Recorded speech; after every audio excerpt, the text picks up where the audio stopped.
నమస్తే, welcome to hashtag you. నేను మీ Rajesh.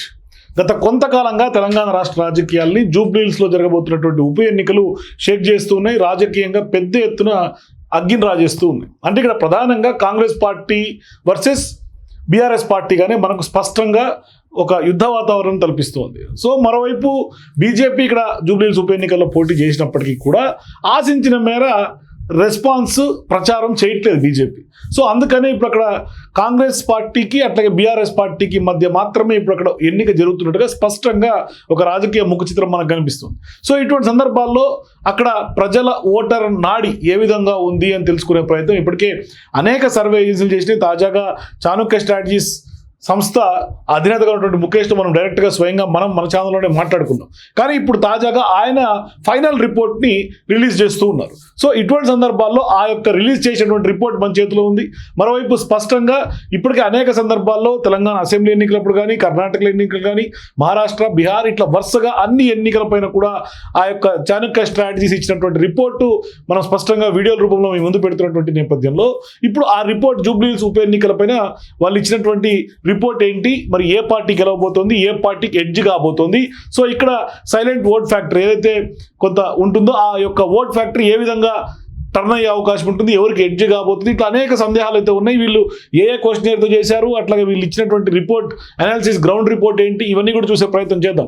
So ఇటువంటి సందర్భాల్లో ఇప్పుడు మీరు జూబ్లీహిల్స్ ఎన్నికల్లో చూస్తున్నటువంటి వీక్షకులందరూ కూడా గెలుపు అవకాశాలు ఎవరికి ఎక్కువగా ఉన్నాయి. ఎందుకంటే రోజుకొక సర్వే వస్తుంది, ఒక్కో సర్వేలో ఒక్కొక్క అంశం కొంత వస్తున్నట్టు కనిపిస్తుంది. అంటే చాలా వరకు మెజారిటీ సర్వేలన్నీ కొంత ఇప్పటికే స్పష్టమైనటువంటి ఒక ఫిగరు పార్టీ చెప్తున్నప్పుడు కూడా కొన్ని సర్వేలు కొంత మధ్యలో రావటం కొంత కన్ఫ్యూజన్ క్రియేట్ చేస్తుంది ఓటర్లలో కూడా. సో ఇటువంటి సందర్భాల్లో ఇప్పుడు చాణక్య రిపోర్ట్ మనం చూసే ముందు మీరు కూడా స్పష్టంగా మీరు ఏ అంచనాతో మీరు ఉన్నారు, ఏ పార్టీ గెలవబోతోంది, ఏ పార్టీ అయితేనే ఖచ్చితంగా నిజంగా హైదరాబాద్ డెవలప్మెంట్కి ఇక్కడ కొంత మెరుగ్గా ఉంటుంది, ఇవన్నీ అంశాలతోటి మీరు కూడా మేపడిన కింద కామెంట్స్ తెలియజేయండి. సో ఇప్పుడు పెద్ద ఎత్తున ప్రచారం అయితే కొనసాగుతుంది జూబ్లీహిల్స్ ఉప ఎన్నికల సందర్భంగా. ఒకవైపు కేటీఆర్ హోరెత్తిస్తున్నారు, మరోవైపు సీఎం రేవంత్ రెడ్డి రంగంలో దిగి హోరెత్తిస్తున్నారు. సో ఇట్లా రెండు ప్రధాన నాయకులు కూడా కొంత జూబ్లీహిల్స్ ఉప ఎన్నికలపైన ఫోకస్ చేస్తున్నటువంటి నేపథ్యంలో ఇప్పటికే కాంగ్రెస్ పార్టీ తరఫున మంత్రులు, ఎమ్మెల్యేలు పెద్ద ఎత్తున జూబ్లీహిల్స్ పైన ఫోకస్ చేశారు. ప్రచారంలో వాళ్ళు కూడా కొంత నిమగ్నమయ్యారు. సీఎం రేవంత్ రెడ్డి ఏకంగా మంత్రులందరినీ కూడా మోహరించారు. అట్లాగే కేటీఆర్ పెద్ద ఎత్తున డీజే సాంగ్స్ తోటి అట్లాగే అంటే ఒక రకంగా మాస్ ఇమేజ్ని టచ్ చేసేలాగా మాస్ పబ్లిక్ని రీచ్ అయ్యేలాగా కూడా వాళ్ళ క్యాంపెయిన్ కూడా కొనసాగుతుంది. మాగంటి సునీత బీఆర్ఎస్ పార్టీ తరఫున పోటీ చేస్తూ ఉంటే కొంత నవీన్ యాదవ్ కాంగ్రెస్ పార్టీ నుంచి పోటీ చేస్తూ ఉన్నారు. సో ఇటువంటి సందర్భాల్లో ఇప్పుడు చాణక్య స్ట్రాటజీ ఇచ్చినటువంటి సర్వే సో ఖచ్చితంగా ఈ యొక్క రిపోర్టు ఆ యొక్క సంస్థ ఇచ్చింది కాబట్టి ఒకసారి ఆ సంస్థ ఏమి ఇచ్చిందో చూసే ప్రయత్నం చేద్దాం. సో చాణక్య స్ట్రాటజీస్ ఇచ్చినటువంటి బైపోల్ సంబంధించినటువంటి రిపోర్ట్ ఇక్కడ పార్టీ వైజ్గా ఓట్ షేర్ కనుక మనం చూస్తే బీఆర్ఎస్ పార్టీకి దాదాపుగా 43% ఓట్ షేర్ మనకి ఇక్కడ స్పష్టంగా కనిపిస్తుంది. కాంగ్రెస్ పార్టీ 38%, అంటే 5% వ్యత్యాసం మనకు స్పష్టంగా ఇక్కడ మనకు కనిపిస్తుంది. అంటే BRS party 43, Congress party 38, BJP 10. Swing voters అంటే సైలెంట్ ఓట్ ఫ్యాక్టర్ నేను ఇందాక మీకు చెప్పాను. స్వింగ్ ఓటర్స్ అనే వాళ్ళు ఖచ్చితంగా ఉంటారు. ఈ యొక్క ఎస్వీఎఫ్ చాలా కీలకంగా మారే అవకాశాలు ఉన్నాయి. ఈ ఎస్వీఎఫ్ ఎందుకంటే ఇక్కడ ఎడ్జ్ మార్జినల్ ఎడ్జ్ కనిపిస్తుంది. రెండు పార్టీలకి సంబంధించి ఎడ్జ్ బీఆర్ఎస్ పార్టీకి, ఇటు కాంగ్రెస్ పార్టీకి. అంటే ఇక్కడ 43% బీఆర్ఎస్కు, 38% కాంగ్రెస్. అంటే కేవలం 5% మాత్రమే ఇక్కడ స్పష్టమైనటువంటి ఒక అంటే ఎడ్జ్ కనిపిస్తోంది బీఆర్ఎస్ పార్టీకి. అయినప్పటికీ కూడా ఇక్కడ ఎడ్జ్ బీఆర్ఎస్ పార్టీకి ఉన్నప్పటికీ కూడా ఇక్కడ పెద్దగా అంటే క్లీన్ స్వీప్ చేసే పరిస్థితి, ఎందుకంటే మార్జినల్ ఎడ్జ్ ఉంది. కానీ ఇక్కడ బీజేపీ 10% స్పష్టమైనటువంటి థర్డ్ ప్లేస్లో కనిపిస్తోంది, కొనసాగుతోంది. కానీ ఇక్కడ ప్రధానంగా స్వింగ్ ఓటర్స్ 9%, అంటే బీజేపీకి స్వింగ్ ఓటర్స్ కూడా 1% మాత్రమే మనకు వ్యత్యాసం కనిపిస్తుంది. అంటే స్వింగ్ ఓటర్స్ కొంత డిసైడింగ్ ఫ్యాక్టర్ అయ్యే అవకాశం స్పష్టంగా కనిపిస్తుంది. అంటే గతంలో మనకు బీజేపీ పార్టీ ఓట్లను చీలుస్తుంది, కాంగ్రెస్కి బీఆర్ఎస్ పార్టీకి గెలుపును డిసైడ్ చేసేది బీజేపీ కింగ్ మేకర్ అవుతుంది అంటే కూడా గతంలో ఇదే స్ట్రాటజిస్ట్గా ఉన్నటువంటి చాణక్య స్ట్రాటజీ అధినేతగా ఉన్నటువంటి ముఖేష్ మనకి కొంత మనం మాట్లాడుకున్నప్పుడు ఇక్కడ ఈ సందర్భంగా చెప్పారు. కానీ ఇప్పుడు అక్కడ ప్రధానంగా కిషన్ రెడ్డి తాజాగా చెప్పారు, మేము కింగ్లుగానే ఉంటాం కానీ కింగ్ మేకర్ కాబోము అని ఆయన కూడా స్టేట్మెంట్ చేశాడు. మరోవైపు బీఆర్ఎస్ పార్టీ పదే కేటీఆర్ ఇప్పుడు పెద్ద ఎత్తున జూబ్లీహిల్స్ నియోజకవర్గంలో బోరబండ కానీ, రహమత్ నగర్ కానీ, వెంగళరావు నగర్ కానీ, ఎస్ఆర్ నగర్ కానీ, అట్లాగే షేక్పేట కానీ ఇట్లా డివిజన్ల వారీగా కాంగ్రెస్ పార్టీ ఇచ్చినటువంటి హామీలు ఏంటి, అమలు చేసినవేంటి, విఫలమైనటువంటి ఎక్కడ ఏం తేడా వచ్చింది, మరి తులం బంగారం కానీ స్కూటీలు కానీ ఇట్లా మహిళలకు సంబంధించినటువంటి సెంటిమెంట్లని ఎమోషన్లని బీఆర్ఎస్ పార్టీ ఓడిసి పట్టుకుంటుంది. ఇప్పటికే బీఆర్ఎస్ పార్టీ సింపతిని నమ్ముకున్నటువంటి నేపథ్యంలో కొంత ఆ ఫ్యాక్టర్స్ కూడా కొంత వర్కౌట్ అయ్యే అవకాశాలు కనిపిస్తున్నాయి. అందుకని ఇక్కడ ప్రధానంగా 43% బీఆర్ఎస్ పార్టీకి మనకు కనిపిస్తుంది, 5% మాత్రమే రెండింటి మధ్య వ్యత్యాసం అయితే ఉంది. ఇది ఖచ్చితంగా చాణక్య స్ట్రాటజీ ఇచ్చినటువంటి ఫైనల్ రిపోర్ట్గానే మనం భావించాలి. గతంలో కూడా మనతో మాట్లాడినప్పుడు ఆయన 4 to 5% వ్యత్యాసం చూపించారు, కానీ ఈసారి మాత్రం 5% కనిపిస్తోంది. అట్లాగే ప్రజలు కూడా ఏ విధంగా ఉన్నారు, ఇప్పుడు 2 ఏళ్ల కాంగ్రెస్ పార్టీ పాలన పట్ల ఏ విధంగా ఉన్నారు అనే అంశం మీద గుడ్ అని చెప్పినటువంటి వాళ్ళు 29%, బ్యాడ్ అని చెప్పినటువంటి వాళ్ళు 63%, ఆన్సర్ చెప్పనటువంటి వాళ్ళు చెప్పలేమన్న వాళ్ళు 8%. అంటే ఎక్కువగా నెగిటివ్ రెస్పాన్స్ పబ్లిక్ మీద, పబ్లిక్లో ఉన్నటువంటి కాంగ్రెస్ పార్టీ అక్కడ ఇప్పుడున్నటువంటి ప్రభుత్వం మీద యాంటీ ఇన్కంబెన్సీ ఉన్నట్టుగానే స్పష్టంగా మనకు 63% రిజల్ట్స్ ఈ యొక్క నియోజకవర్గంలో మనకు స్పష్టంగా కనిపిస్తుంది. అట్లాగే ఇప్పుడు మనం ఇందాక మాట్లాడుకున్నాం swing voters, silent vote factor అని చెప్పేసి. ఇప్పుడు అక్కడ క్లియర్గా రాశారు పైన గ్రాఫ్ ప్రకారం కాంగ్రెస్ కంటే బీఆర్ఎస్ పార్టీ 5% ఎక్కువగా ఉన్నప్పటికీ స్వింగ్ ఓటర్స్ శాతం 9% ఉంది. స్వింగ్ ఓటర్స్ ఎక్కువగా ప్రభుత్వ పాలనకు వ్యతిరేకంగా ఉండే అవకాశాలు ఉన్నాయి. కనుక ఈ స్వింగ్ ఓటర్స్ నుండి మరో 4% బీఆర్ఎస్ పార్టీకి, 2% కాంగ్రెస్ పార్టీకి కలిసిన బీఆర్ఎస్ పార్టీ సుమారు 5 నుంచి 8% ఓట్ల మెజారిటీతో గెలుపు అవకాశాలు ఉన్నట్లుగా సర్వే ఫలితాలు స్పష్టంగా చెప్తూ ఉన్నాయి. అంటే ఇందాక చెప్పినట్టుగా బీఆర్ఎస్ పార్టీకి 43%, కాంగ్రెస్ పార్టీకి 38%, ఇది కాంగ్రెస్, ఇది బీఆర్ఎస్. సో ఇప్పుడు ఇక్కడ బీజేపీ 10%.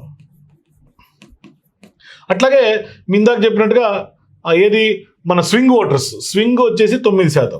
ఈ 9లో ఆయన చెప్పే లెక్క ఏంటి, ముఖేష్ చెప్పే లెక్క ఏంటంటే 5% ఎక్కువగా ఉన్నప్పటికీ స్వింగ్ ఓటర్ శాతం 9% ఉంది కాబట్టి ఎక్కువగా ప్రభుత్వ పాలనకు వ్యతిరేకంగానే స్వింగ్ ఓటర్స్ మొగ్గు చూపే అవకాశాలు ఉంటాయి. కనుక ఈ స్వింగ్ ఓటర్స్ నుండి మరో 4% బీఆర్ఎస్ పార్టీకి షిఫ్ట్ అయ్యే అవకాశాలు ఉంటాయి. 2% మాత్రమే కాంగ్రెస్ పార్టీకి కలిసే అవకాశాలు ఉంటాయి.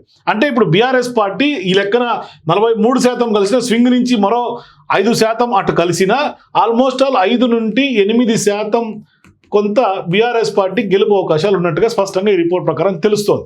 సో ఇప్పుడు ఖచ్చితంగా ఈ యొక్క జూబ్లీహిల్స్ నియోజకవర్గంలో కొంత ఎడ్జ్లో బీఆర్ఎస్ పార్టీ ఉన్నప్పటికీ కూడా స్వింగ్ ఓటర్స్ కొంత స్పష్టమైనటువంటి ఇంపాక్ట్ చూపించే అవకాశాలు ఉంటాయి.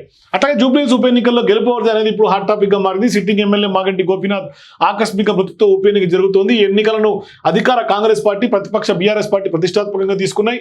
ఈ ఎన్నికల్లో ఎలాగైనా గెలవాలన్న లక్ష్యంతో ఇప్పటికే ముమ్మరంగా ప్రచారం కూడా చేస్తున్నాయి. సో ఇదంతా మనం రెగ్యులర్గా మాట్లాడుకునే మ్యాటరే. ఇక కుల సమీకరణల విషయం తీసుకుంటే జూబ్లీహిల్స్ ఉప ఎన్నికల్లో కులం లెక్కలు చాలా కీలకంగా ఉన్నాయి. ఇక్కడ కాంగ్రెస్ పార్టీ తరఫున బీసీ అభ్యర్థిగా యాదవ్ సామాజిక వర్గానికి చెందినటువంటి నవీన్ యాదవ్ పోటీ చేస్తున్నారు. బీఆర్ఎస్ తరఫున కమ్మ సామాజిక వర్గానికి చెందినటువంటి దివంగత ఎమ్మెల్యే మాగంటి గోపీనాథ్ సతీమణి మాగంటి సునీత బరిలో ఉన్నారు. బీజేపీ తరఫున దీపక్ రెడ్డి పోటీ చేస్తున్నారు. 2014 నుంచి మాగంటి గోపీనాథ్ వరుసగా 3 సార్లు గెలిచారు. 2014లో కూడా టీడీపీ తరఫున గెలిచినటువంటి గోపీనాథ్ ఆ తర్వాత బీఆర్ఎస్ లో చేరారు. 2018, 2023 ఎన్నికల్లో కూడా గోపీనాథ్ విజయం సాధించారు. గోపీనాథ్ వరుస విజయాలకు ప్రధాన కారణం మంచి వ్యక్తి అనే పేరు. సో జూబ్లీహిల్స్ ఉప ఎన్నికల్లో కాంగ్రెస్ పార్టీ బీసీ మైనారిటీ ఓట్లపైన ఎక్కువగా ఆధారపడింది. అందుకే ఓవైపు ప్రచారం జరుగుతున్నా సరే అజరుద్దీన్ మంత్రివర్గంలోకి తీసుకున్నారు. అదే సమయంలో నవీన్ యాదవ్కి టికెట్ ఇవ్వడం ద్వారా బీసీలకు దగ్గరయ్యే ప్రయత్నం కూడా చేస్తున్నారు.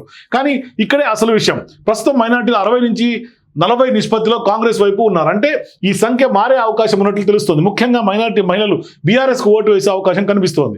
ఇందుకు ప్రధాన కారణం మాగంటి సునీత పైన ఉన్నటువంటి సానుభూతి, అలాగే గోపీనాథ్ తమకు మంచి చేశారనే అభిమానం. ఇక్కడ స్పష్టంగా ముస్లిం ఓట్లను కాంగ్రెస్ పార్టీ నమ్ముకున్నప్పటికీ ఆ ఓట్లలో కూడా స్ప్లిట్ అయ్యే అవకాశాలు ఉన్నట్టుగా స్పష్టంగా రిపోర్ట్ చెప్తుంది. ముస్లిం మైనారిటీలు కొంత బీఆర్ఎస్ పార్టీ వైపు ఓట్ చేసే అవకాశాలు ఉన్నట్టు కూడా చెప్తున్నారు. ఇక కాంగ్రెస్ పార్టీపై బీసీల్లో కొంత వ్యతిరేకత కూడా ఉంది. యాదవ్ సామాజిక వర్గానికి చెందినటువంటి అభ్యర్థి కావడంతో వారంతా అనుకూలంగానే ఉన్నారు. కానీ నవీన్ యాదవ్ తీరు పట్ల ఇతర కులాల ఆగ్రహంతో ఉన్న యాదవ్లను తప్ప తమకు కనీసం గుర్తింపు ఇవ్వడం లేదని ఇతర కులాల నేతలు కూడా అభిప్రాయం. అటు కాంగ్రెస్ నేతలు కూడా ఇతర బీసీ కులాల నేతలతో ఇప్పటివరకు ఎలాంటి చర్చలు జరపలేదు. అందుకే నవీన్ యాదవ్ కాంగ్రెస్ పార్టీ ప్రచారాలకు ఇతర బీసీ కులాలకు దగ్గరగా ఉన్నాయి. మున్నూరు కాపుల్లో మాత్రం కొంత బీజేపీకి అనుకూలం. ఇందుకు ప్రధాన కారణం బీజేపీకి జనసేన పొత్తు. అలాగే కేంద్ర మంత్రి బండి సంజయ్ 2023 సార్వత్రిక ఎన్నికల్లో బీజేపీ జనసేన కలిసి పోటీ చేశాయి. సో ఇక్కడ మున్నూరు కాపులు కూడా కొంత బీజేపీకి కొంత ఫేవర్గా ఉన్నారని చెప్తున్నప్పుడు కూడా మొన్న రీసెంట్గా ఆదివారం రోజు అనుకుంటా మున్నూరు కాపుకు సంబంధించినటువంటి దాదాపుగా ఒక 2-3 వేల మందికి పైగానే కాంగ్రెస్ పార్టీ కొంత మీటింగ్ ఆర్గనైజ్ చేసింది. ఆ యొక్క కులపు ఓట్లు దాదాపుగా ఆ కమ్యూనిటీ ఓట్లు 30,000 వరకు ఈ నియోజకవర్గంలో ఉన్నట్టుగా మనకైతే సమాచారం ఉంది. అందుకని ఇప్పుడు ఆ మున్నూరు కాపు ఓట్లను కూడా కాంగ్రెస్ వైపు మలుచుకునే ప్రయత్నం అయితే ఆ పార్టీ చేస్తోంది. మరి నవీన్ యాదవ్ బీసీ కాబట్టి మరి ఎంతవరకు కాంగ్రెస్ పార్టీ ఈ మున్నూరు కాపు ఓట్లను కొంత లాక్కుంటుంది, ఇది కూడా బీఆర్ఎస్కి షిఫ్ట్ అవుతుందా లేకుంటే బీజేపీ వైపు ఉంటుందా అనేది చూడాలి రిజల్ట్స్ దాకా. అయితే ఈ ఎన్నికల్లో జనసేన ఒక స్థానంలో కూడా గెలవలేదు, అయినప్పటికీ మున్నూరు కాపులు జనసేనతోనే ఉన్నారు. ఇదే బీజేపీ అభ్యర్థి దీపక్ రెడ్డి కొంత అనుకూలమయ్యే అవకాశాలు ఉంటాయి. ఇక జూబ్లీహిల్స్ నియోజకవర్గంలో సెటిలర్స్ ఓట్లు అత్యంత కీలకం. ఇక్కడ సెటిలర్లు 70% మంది బీఆర్ఎస్కి అనుకూలంగా ఉన్నారు, కేవలం 30% మంది మాత్రమే కాంగ్రెస్ వైపు ఉన్నారు. ఇందుకు ప్రధాన కారణం రియల్ ఎస్టేట్ వ్యాపారం పూర్తిగా కుదేలైంది. కాంగ్రెస్ 2 ఏళ్ల పాలనలో రియల్ ఎస్టేట్ రంగం పూర్తిగా కుదేలైంది. రియల్ ఎస్టేట్ వ్యాపారం చేస్తున్నటువంటి వారంతా తీవ్రంగా నష్టపోయారు. హైడ్రా వల్ల కొనుగోళ్లు పూర్తిగా నిలిచిపోయాయి. ఇదే కాంగ్రెస్ పార్టీ పైన వ్యతిరేకతకు ప్రధాన కారణం. సో ఇప్పుడు ఖచ్చితంగా హైడ్రా అంశం తెర మీదకి వస్తుంది. ఇప్పటికే బీఆర్ఎస్ పార్టీ హైడ్రాను ఫోకస్ చేస్తుంది. హైడ్రా వల్ల ఖచ్చితంగా ఇప్పుడు వాళ్ళు ప్రచార అస్త్రంగా కూడా తీసుకున్నారు. అంటే కారు గెలిపిస్తే ఇంటికి కారు వస్తుంది, లేదంటే ఇంటికి బుల్డోజర్ వస్తుంది కాంగ్రెస్ గెలిపిస్తే అనే అంశాన్ని బీఆర్ఎస్ పార్టీ తీసుకుంది ఆ లైన్. సో ఇప్పుడు అదే లైన్ను అదే కొంత పబ్లిక్లో ఇంపాక్ట్ చూపిస్తున్నట్టు కనిపిస్తుంది. హైడ్రా అతి పెద్ద ఇంపాక్ట్ ఈ ఎన్నికల్లో స్పష్టంగా కాంగ్రెస్ పార్టీకి ఒక భూతంలో మారబోతోంది. ఆ విధంగానే బీఆర్ఎస్ పార్టీ కూడా ప్రొజెక్ట్ చేస్తోంది. ఇప్పటికే జగ్గారెడ్డి లాంటి వాళ్ళు చేసినటువంటి వ్యాఖ్యలు కూడా కొంత తీవ్రమైనటువంటి చర్చనీయాంశంగా మారుతున్నాయి. ఆయన ఏకంగా హైడ్రాలో ఉన్నటువంటి అధికారులు కొంతమంది బీఆర్ఎస్ పార్టీతో చేతులు కలిపారు అంటుంది ఆయన. అది ఇంకా పెద్ద సెన్సేషనల్ పొలిటికల్ స్టేట్మెంట్స్గా అవుతోంది. చూడాలి ఎట్లా ఉంటుంది ఏంటనేది కూడా. అదే సమయంలో కాంగ్రెస్ అభ్యర్థి నవీన్ యాదవ్ గతంలో రియల్టర్లతో వ్యవహరించినటువంటి తీరు కూడా, సునీత మీద సానుభూతి కూడా సెటిలర్లలో ఉంది. మన ప్రాంతం అనే అభిమానం ఆంధ్రవాసుల్లో ఎక్కువగా ఉంది. సో సునీత పైన కొంత సెటిలర్స్ అందరూ ఉన్నట్టుగా స్పష్టంగా ఈ రిపోర్ట్ చెప్తోంది. అట్లాగే ఏజ్ ఫ్యాక్టర్స్, అంటే ఏజ్ రాజకీయ సమీకరణాలు. సో అంటే యువత ఏ విధంగా ఏ వైపు ఉంది, 30+, 40+. సో ఇప్పుడు జూబ్లీహిల్స్ ఉప ఎన్నికల్లో కొత్త ఓటర్లు కీలకం కాబోతున్నారు. 12,000 మంది తొలిసారి తమ ఓటు హక్కును వినియోగించుకోనున్నారు. నవీన్ యాదవ్ యువకుడు కావడంతో యువత అని అతని వైపు మొగ్గు చూపుతోంది. అయితే పాత జూబ్లీహిల్స్ ఓటర్లు మాత్రం కాంగ్రెస్ అభ్యర్థి నవీన్ యాదవ్ పైన తీవ్ర వ్యతిరేకతతో ఉన్నారు. ఇందుకు ప్రధాన కారణం గతంలో నవీన్ యాదవ్ కుటుంబం వ్యవహరించినటువంటి తీరు. అంటే వీళ్ళ మీద ఆల్రెడీ ఒక ముద్ర ఉంది ఆ నియోజకవర్గంలో. అందుకనే పాత ఓటర్స్ అందరూ కూడా నవీన్ యాదవ్ కానీ లేకుంటే చిన్న శ్రీశైలం యాదవ్ మీద కూడా అదే ముద్రతోటే కంటిన్యూ అవుతూ ఉన్నారు.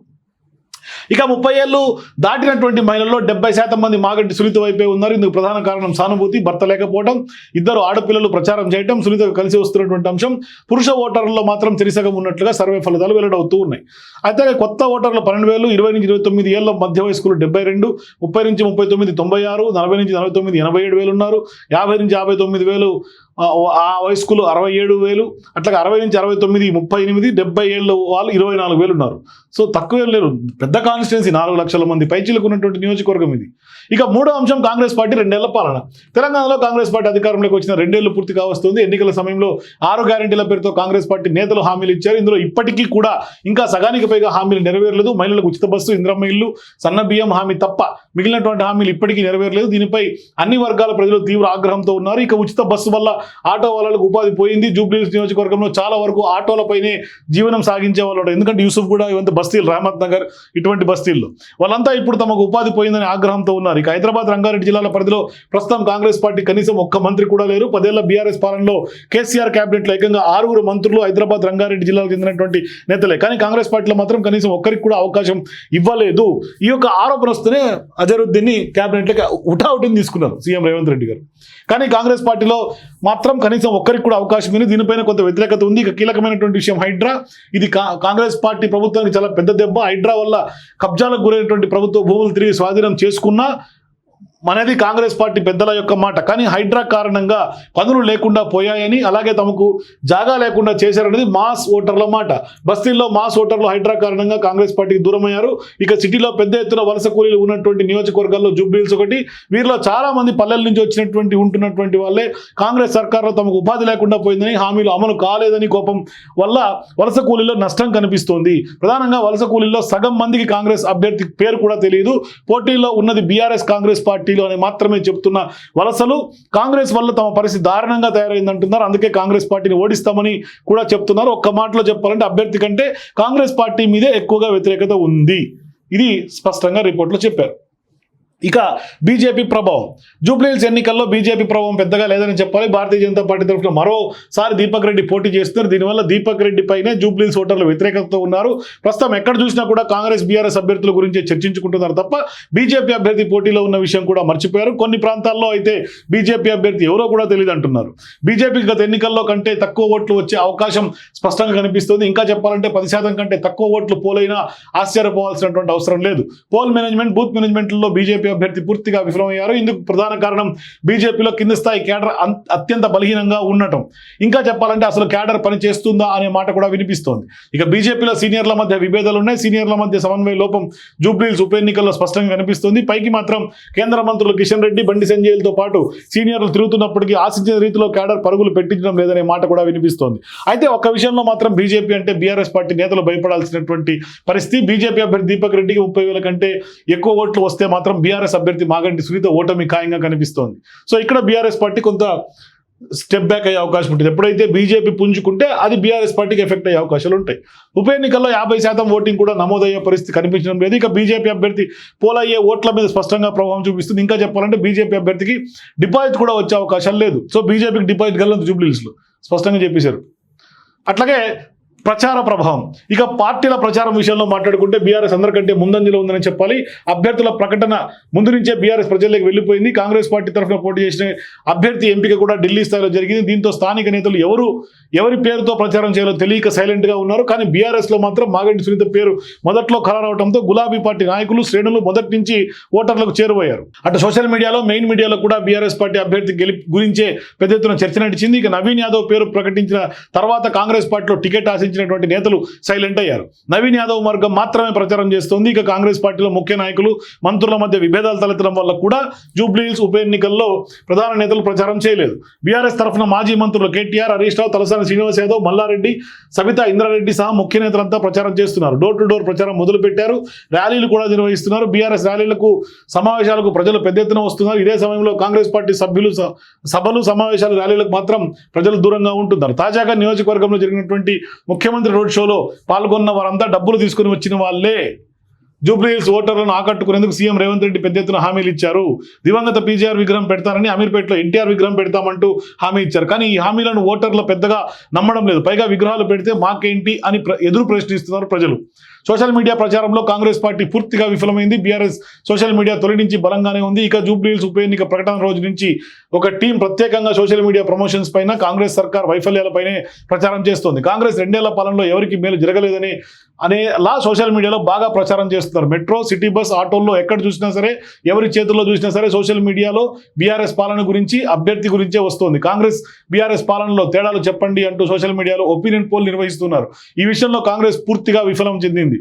ప్రచారంలో పూర్తిగా విఫలమైన కాంగ్రెస్ పార్టీ ప్రజల్లో నమ్మకం కలిగించడంలో కూడా వెనుకబడింది. 6 గ్యారెంటీలు అమలు చేస్తున్నట్లు సీఎం చెప్తున్నప్పటికీ కింది స్థాయి నేతలు, కార్యకర్తలు మాత్రం ఓటర్లను నమ్మించడంలో విఫలమవుతూ ఉన్నారు. దీనివల్ల ప్రజలు కాంగ్రెస్ పార్టీని నమ్మడం లేదు. ఇక బీఆర్ఎస్ ప్రచారం చేస్తుంటే ఎన్నికల అభ్యర్థులు మాగంటి సునీత, నవీన్ యాదవ్ మధ్య జరుగుతున్నట్లుగా లేదు. బీఆర్ఎస్ కాంగ్రెస్ పార్టీల మధ్య జరుగుతున్నట్లుగానే కనిపిస్తోంది. ఓటర్లు కూడా అభ్యర్థులు ఎవరు అనే విషయం కంటే పార్టీలపైనే ఎక్కువగా దృష్టి పెట్టారు. పార్టీల గురించి ఎక్కువగా చర్చించుకుంటున్నారు. బీఆర్ఎస్ నుంచి ప్రజలు ఏం కోరుకుంటున్నారు అనే ప్రశ్నకు తెలంగాణలో ప్రస్తుతం ఎక్కడ చూసినా జూబ్లీహిల్స్ ఉప ఎన్నికల గురించి చర్చించుకుంటున్నారు. ఇందుకు ఏకైక కారణం అన్ని జిల్లాల్లో నేతలు కూడా ఇప్పుడు జూబ్లీహిల్స్ పైనే ఉన్నారు. బీఆర్ఎస్ కాంగ్రెస్ పార్టీ నేతలు తమ అభ్యర్థుల తరఫునే ప్రచారం చేస్తున్నారు. ఎన్నికల గడువు సమీపిస్తుండడంతో విస్తృతంగా ప్రచారం చేస్తున్నారు. అయితే అన్ని ప్రాంతాల ప్రజలు మాత్రం ఇప్పుడు ఒకే అంశం గురించి చర్చించుకుంటున్నారు. బీఆర్ఎస్ అభ్యర్థి మాగంటి సునీత తరఫున తొలి నుంచి హరీష్ రావు, కేటీఆర్ ప్రచారం చేస్తున్నప్పటికీ ప్రజలు మాత్రం బీఆర్ఎస్ అధినేత, మాజీ ముఖ్యమంత్రి కేసీఆర్ కోసమే ఎదురు చూస్తున్నారు. అసలు కేసీఆర్ వస్తారా రారా అనే విషయంపై జోరుగా చర్చించుకుంటున్నారు కూడా. కేసీఆర్ వస్తే కాంగ్రెస్ పార్టీకి నష్టం తప్పదనే మాట కూడా నియోజకవర్గంలో వినిపిస్తోంది. కేసీఆర్ రోడ్ షో ఉంటుందనే విషయం కూడా ప్రజలు ప్రశ్నిస్తున్నారు. కేసీఆర్ ను చూసేందుకు ప్రజలు ఎదురు చూస్తున్నారు. చివరిగా ఈ ఎన్నికల్లో కాంగ్రెస్ పార్టీ ఓటమి ఖాయమనే మాట ఎక్కువగా ప్రజల్లో వినిపిస్తోంది. ఇందుకు ప్రధాన కారణం 6 గ్యారెంటీల అమలు గెలిచామనే ధీమాతో ఉన్నటువంటి కాంగ్రెస్ పార్టీ పెద్దలు ఎన్నికలు ఎప్పుడు వచ్చినా హామీలు అమలు చేయడం లేదని ఆగ్రహంతో ఉన్నారు. అందుకే ఎన్నికల్లో ఒకసారి ఓడిస్తే ఇచ్చినటువంటి హామీలు అమలు చేస్తారనే ఆశతో ఉన్నారు. ఇదే బీఆర్ఎస్ పార్టీ లైన్ కూడా. ఖచ్చితంగా ఓడిస్తే కాంగ్రెస్ పార్టీ హామీలు అమలు అవుతాయి అనేది కేటీఆర్ కూడా స్పష్టంగా చాలాసార్లు చెప్తున్నారు.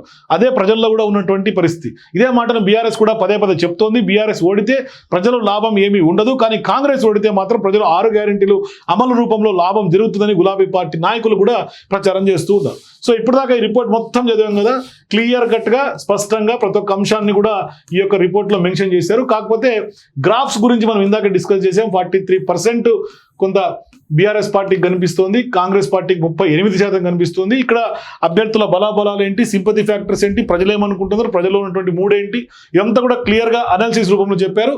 సో స్పష్టంగా చాణక్య స్ట్రాటజీస్ ఇచ్చినటువంటి రిపోర్ట్ను నేను ముందు ప్రజెంట్ చేశాను. సో ఈ యొక్క రిపోర్ట్ ఖచ్చితంగా చాణక్య స్ట్రాటజీస్ సంస్థ ఇచ్చినటువంటి రిపోర్ట్గానే మీ ముందు పదే పదే చెప్తున్నా. ఎందుకంటే ఖచ్చితంగా ఈ యొక్క రిపోర్ట్ వాళ్ళు రిలీజ్ చేశారు. ఇప్పుడు ప్రెస్ క్లబ్లో కూడా ప్రెస్ మీట్ జరుగుతున్నటువంటి సందర్భం కూడా ఉంది కాబట్టి ఖచ్చితంగా ప్రెస్ క్లబ్లో రిలీజ్ చేసినటువంటి రిపోర్ట్ను నేను మీ ముందు ఉంచాను.